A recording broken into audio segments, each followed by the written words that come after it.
I'm Jim Reed. This is a page from my red clay diary. It's all about life, actually. This is called Next Up, Dancing Around Those Unsolicited Opinions. Duck is what I want to shout whenever somebody gets close to my face and begins to recite that story they keep telling. Duck is my knee-jerk reaction when that story they keep telling begins to roll out and fill all available space. Stop and really listen is my contrarian shout that immediately follows the duck volley. Yes, you guessed it. My life overfloweth with characters like myself, people who have deeply felt opinions, opinions with no place to go.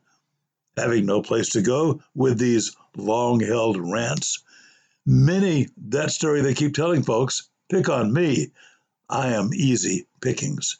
After all, I'm a dutiful prisoner of my own workplace, a stalwart of my family, a casual victim of wherever I am at the moment.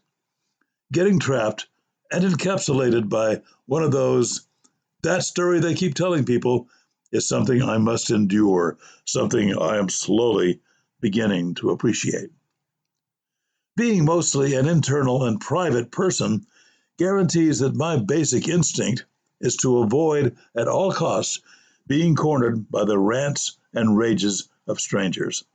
But here in this lovely down south village, I am learning to stop and listen, pause and ponder, observe and ruminate whenever a that story denizen needs to mouth off and show off and plead for attention.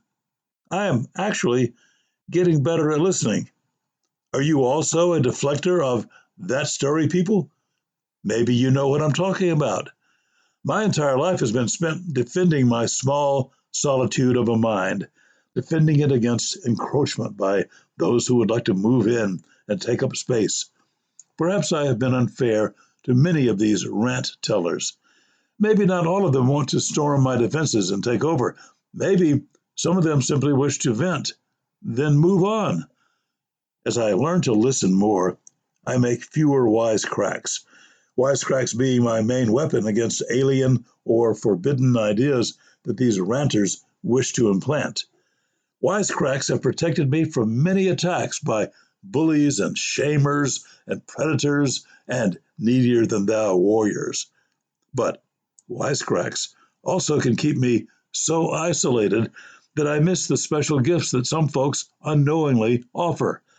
When I stop and examine what's really happening during one of these storytelling episodes, I find that there is a kind of wisdom and fellow human being confidentiality that can be helpful or comforting.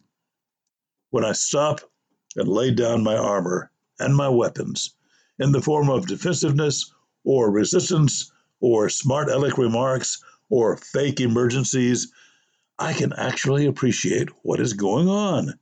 Of course, the ranters have their own limitations. Some are beyond help, having long ago given up being taken seriously. Some have stopped looking for cues as to whether they are being heard. But now and then, one of those that story they keep telling people will pause and, taking my signal, take a deep breath at the same time I am taking a deep breath. Now and then, I and thou will leap from the swirling habits we've established and actually hear each other. When that leap of recognition occurs, even if temporary, great understanding and humanity can rear themselves, and actual real-life conversation can commence. This is something to strive for.